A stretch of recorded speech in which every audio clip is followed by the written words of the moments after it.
Selamat malam, selamat datang kembali di podcast Subur Podcast dengan saya Hikarwil dan Firdaus selaku host pada episode kali ini. Nah, di episode kali ini kita kedatangan tamu nih guys, yaitu tentang membahas polemik-polemik masalah kehidupan mahasiswa. Boleh nih Mas memperkenalkan dirinya? Oke Mas, jadi perkenalkan ya, nama saya Rahmat Fandiadiansa dari mahasiswa Universitas Bina Bangsa dari Prodi Psikologi. Nah, Mas Fandi ini merupakan juga teman saya dan dia mempunyai new face, new era. Kira-kira Apa tuh Mas? Apa tuh? Apa Kalau ya? dilihat-lihat sih ada yang beda ya Mas ya. Aduh, apa ya Mas? Oh, Mas Fandi ini sudah nggak menggunakan behel lagi ya guys ya. Iya, nih guys, udah rapi guys. Oke, langsung aja kita back to topic podcast kita. Semoga kalian sehat selalu dan tugas kuliahnya masih aman kan ya. Kalau harusnya aman nih. Iya, harusnya aman. Kalau ada yang lagi dengerin podcast ini sambil main Mobile Legends sih, tenang aja, kita nggak akan laporin ke dosen kalian. Ya, aman. Tapi kalau habis ini masih kalah rank, jangan salahin podcast ini ya. Nah iya, pokoknya karena podcast ini juga kita akan membahas hal yang tentunya pasti bermanfaat lah ya. Betul. Nah, hari ini kita akan ngebahas topik yang kayaknya ini sangat dekat dengan kehidupan mahasiswa, yaitu pengaruh Mobile Legends terhadap kehidupan perkuliahan. Karena jujur aja nih, kalau ada mahasiswa yang nilainya turun tuh, orang pertama yang dituduh biasanya karena Mobile Legends. Betul Mas, kadang game ini dijadikan tersangka utama sebelum dilakukan penyelidikan lebih lanjut. Padahal bisa aja sih bukan karena Mobile Legends, tapi karena memang tugasnya gak pernah dibuka aja gitu. Nah, itu juga kemungkinan besar Mas. Oke, langsung aja nih. Menurut kamu nih Mas, Apa nih? kenapa sih Mobile Legends itu bisa sangat populer banget di kalangan mahasiswa? Nah, populer banget ya Mas. Nih, kalau dari saya lihat nih, ada beberapa alasan yang membuat Mobile Legends ini sangat populer di kalangan mahasiswa. Jadi yang pertama ini karena aksesnya mudah sih Mas. Terus hampir semua mahasiswa ini pasti punya HP nggak sih? Terus jadi mereka ini nggak usah perlu membeli perangkat khusus untuk bermain. Betul, nggak perlu pakai PC lagi. Nah, ya betul. Terus yang kedua ada Mobile Legends ini menawarkan hiburan yang sangat cepat setelah mengikuti kayak kuliah, terus ngerjain tugas, presentasi lah, atau kegiatan organisasi gitu. Jadi bermain game ini menjadi salah satu cara yang terbaik untuk mengalihkan pikiran dari tekanan tersebut. Nah, selain itu juga Mobile Legends ini punya unsur sosial.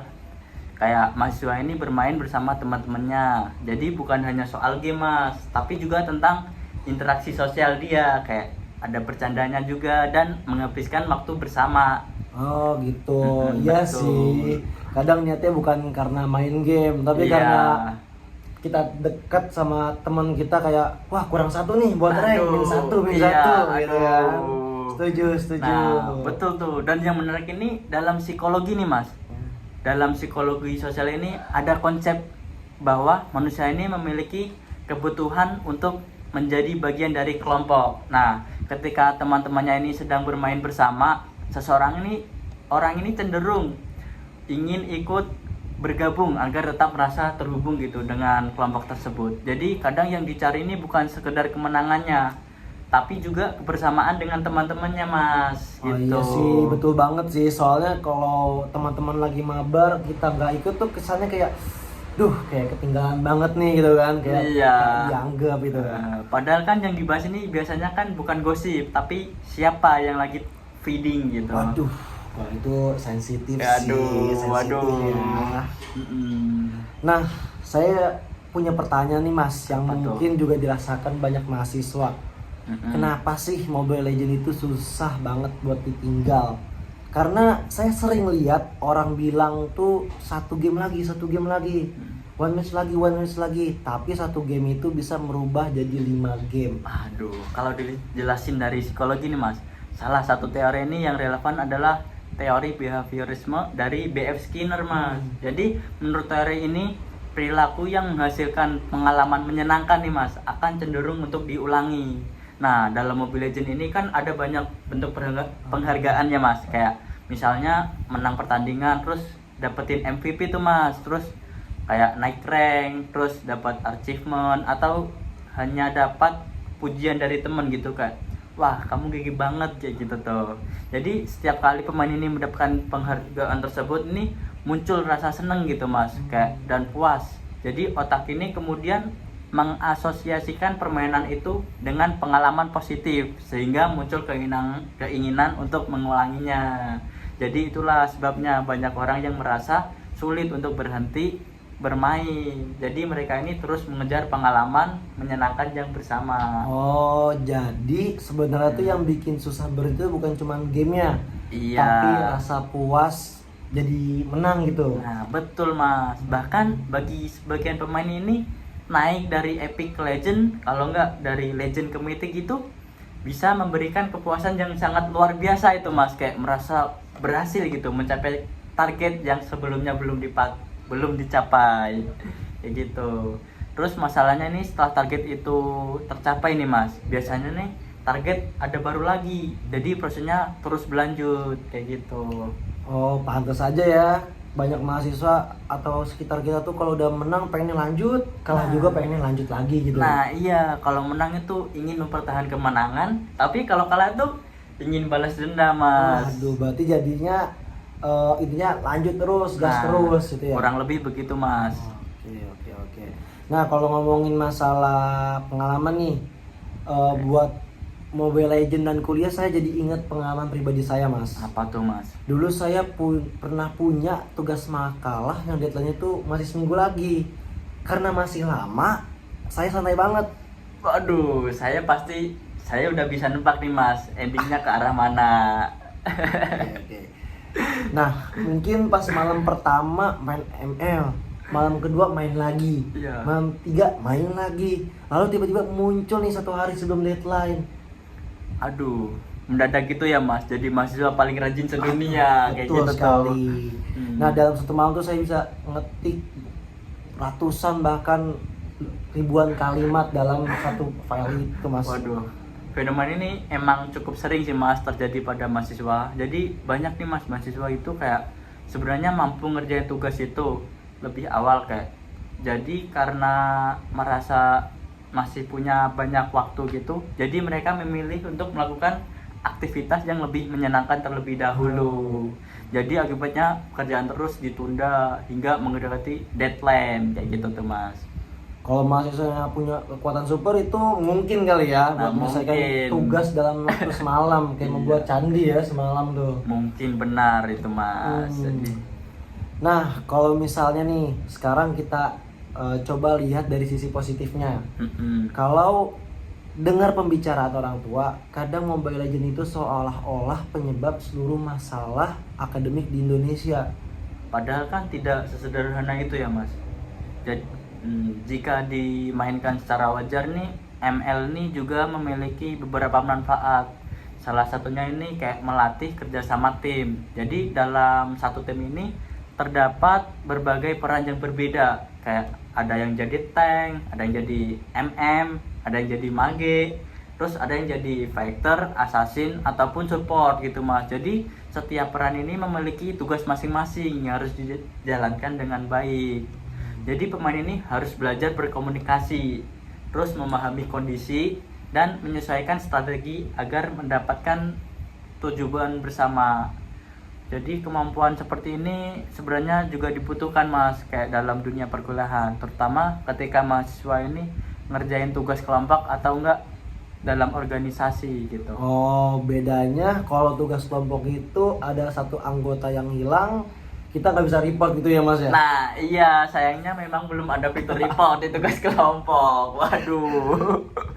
Selain itu juga ML nih juga melatih kemampuan untuk mengambil keputusan Mas. Jadi pemain harus menentukan nih kapan dia nyerang, kapan dia mundur, terus kapan nih membantu teman, dan kapan fokus pada objek permainan. Kayak keputusan tersebut itu harus diambil dengan cepat berdasarkan informasi yang tersedia kayak gitu.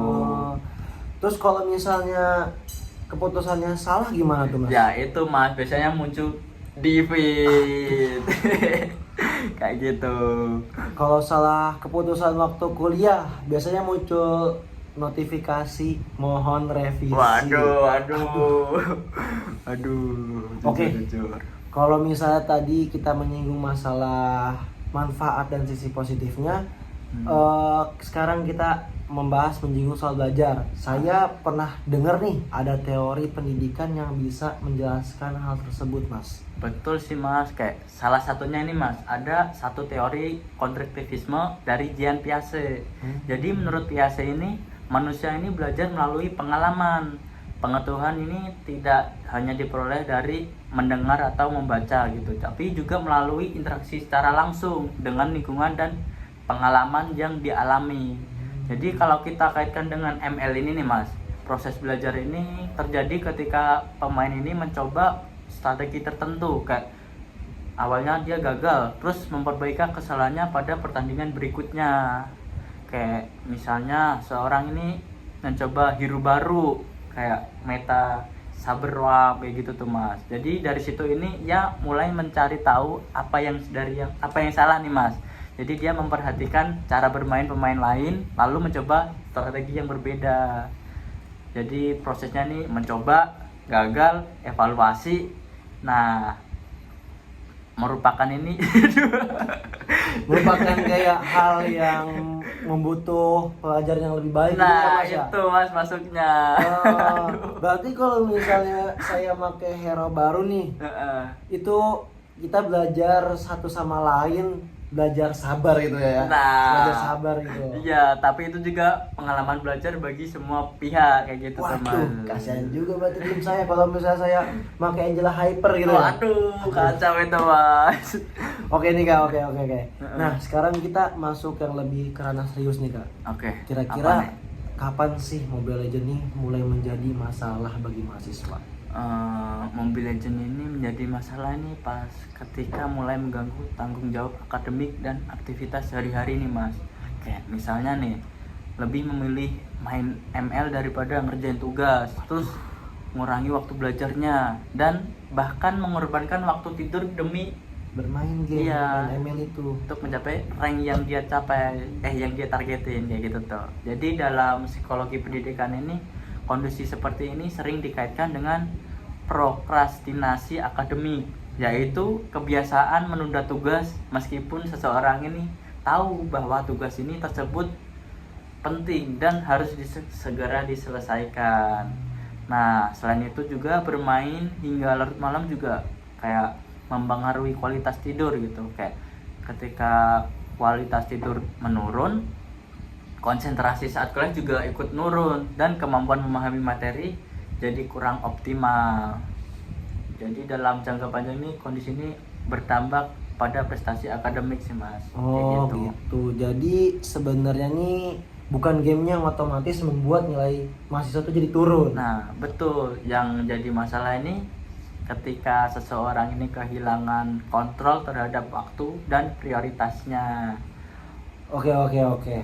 Tapi saya juga punya temen nih Mas, dia sering main ML tapi IPK-nya tetap tinggi.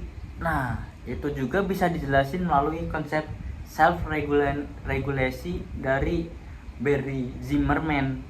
Jadi self-regulasi ini kemampuan untuk seseorang nih Mas untuk mengontrol pikiran, emosi, perilaku agar tetap sesuai dengan tujuan yang ingin dicapai. Kayak gitu. Jadi mahasiswa ini kan memiliki self-regulasi yang sangat tinggi nih Mas biasanya. Terus dia mampu menentukan prioritas. Jadi mereka tahu kapan ini harus belajar, kapan ngerjain tugas, dan kapan boleh bermain game kayak gitu. Jadi game ini tidak boleh jadi prioritas utama, melainkan menjadi hiburan Mas setelah kewajiban akademiknya selesai. Nah, sebaliknya mahasiswa yang memiliki self regulasi yang cenderung rendah, dia lebih mudah untuk terdistract dan kesulitan untuk mengendalikan keinginan untuk bermain game tersebut. Nah, jadi kalau ada dua mahasiswa main ML dengan durasi yang sama, apakah hasilnya bisa berbeda? Sangat bisa berbeda Mas. Gitu. Mungkin yang satu mungkin ini berprestasi karena mampu mengatur waktunya. Terus yang lainnya mungkin mengalami penurunan prestasi karena tidak mampu mengendalikan kebiasaan bermain game ML-nya itu, Mas. Berarti cukup bahaya ya. Bukan masalah utamanya bukan mitik atau epic gitu ya. Bukan. Tapi manajemen diri, Mas. Waduh. Tepat sekali kayak gitu, Mas. Oke deh, dari obrolan kita nih hari ini saya jadi sadar bahwa Mobile Legends ini sebenarnya tidak langsung dicap sebagai hal yang buruk gitu ya Mas ya. Nah, betul, Mas. Jadi Mobile Legends ini dapat memberikan manfaat seperti melatih kerja sama tim, kemampuan berpikir strategis, pengambilan keputusan, dan menjadi sarana hiburan untuk mengurangi stres. Kayak gitu. Namun ketika dimainin secara berlebihan nih, Mas, tanpa kontrol gitu, ML ini juga dapat menyebabkan prokrastinasi, Mas. Terus gangguan tidur dan menurunnya fokus belajar. Karena itu, yang paling penting bukan sekedar apakah seorang bermain game atau tidak, tapi bagaimana cara dia mengatur dirinya sendiri. Jadi kesimpulan hari ini tuh naik mitik itu keren ya. Nah, keren. Tapi lulus tepat waktu lebih keren dong, Mas. Nah, itu dia. Oke, terima kasih banyak untuk narasumber kita yang udah hadir dan berbagi wawasan pada hari ini. Terima kasih kembali ya, Mas. Semoga bermanfaat buat teman-teman yang mendengarkan. Dan terima kasih juga untuk kalian yang sudah mendengarkan podcast ini sampai selesai, dan sampai jumpa di episode berikutnya. Oke, see you dan bye-bye. Bye.